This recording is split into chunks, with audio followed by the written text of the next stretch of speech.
Hey Psych2Goers, welcome back to a brand new video. Do you find it hard to follow some of the self-care routines advertised out there? Whether it's because you don't know what you need to do or because you're just too busy all the time. Like many others, you keep putting off your self-care plans for later. But taking some time for yourself is incredibly beneficial for your mental health and general well-being, and it can be surprisingly easy to do.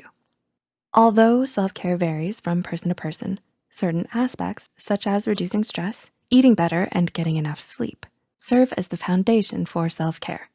So, if you don't know where to start, here are 6 simple self-care tips to help you become a better you. Number 1, make a sleep routine. Do you have a consistent time to go to bed?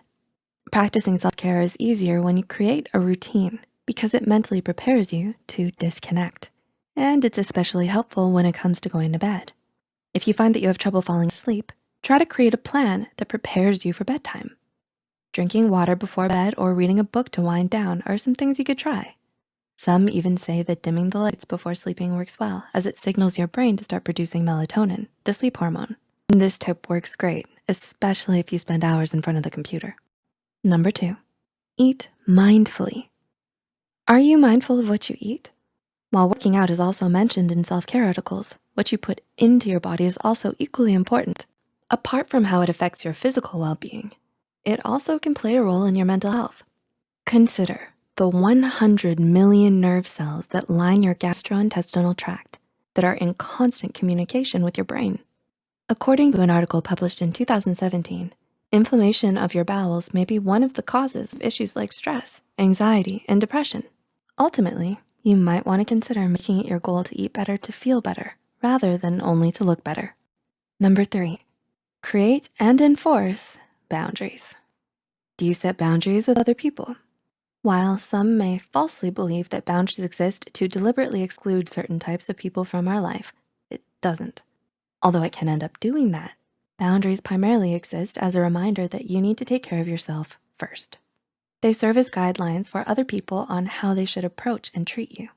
It can also save you from a lot of emotional or mental distress and help you foster better relationships with other people. Number 4, disconnect. Are you always plugged into your computer or your phone? This may be difficult to do, especially with how much work and personal life requires you to be online all the time. But taking time to disconnect is important for your mental well-being. Whether it's because you're scrolling through your phone to look at the news, social media, or because of work, looking at your screen for long periods of time without breaks is an unhealthy habit. This is why it's crucial for you to spend some time offline as well. Perhaps you can go for a walk, do some yoga, or get involved in a hobby.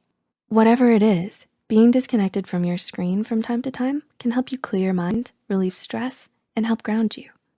Number 5, organize, inside and out. What does your room look like? The environment around you can have an effect on your mental health. Researchers have shown that a disorganized home can actually contribute to depression, anxiety, and weight gain. So if you find yourself surrounded by a lot of clutter and mess, it may be time to start organizing the things around you.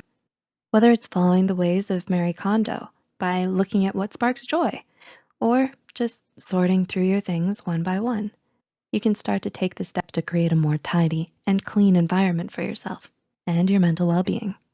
And number 6, do something you love.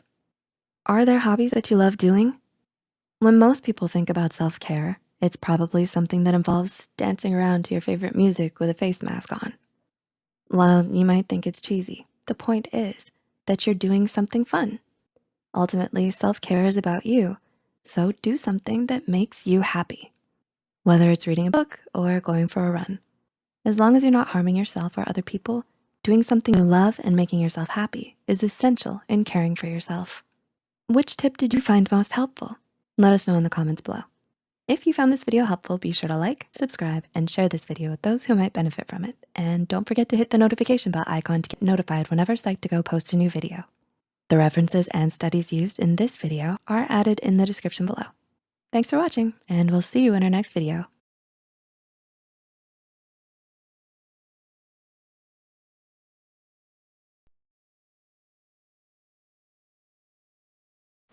Practicing today is really exciting because of telemedicine. Those connections that we traditionally used to form face-to-face with patients, I love that we have other different ways of doing that. For example, I love doing video visits with my patients. Patients can tell me about things that are going on in their life or their concerns. So I had a patient about a year and a half ago who was unable to come see me. She had a newborn baby. I could tell from her messages, her secure messages back and forth to me, that she wasn't doing well, and I had a sense that she probably had postpartum depression. So I set up a telephone visit for her. After talking for a while and determining that she needed medications, we were able to control her postpartum depression without ever meeting her in person. So she did really well afterwards. Every 3 months, we were able to reevaluate her via video visits. And actually, to this day, I don't think I ever actually saw her face to face. I think we're still able to form connections. Utilizing all of these different ways of connecting with patients has really made it so much easier for our patients to get the care that they need.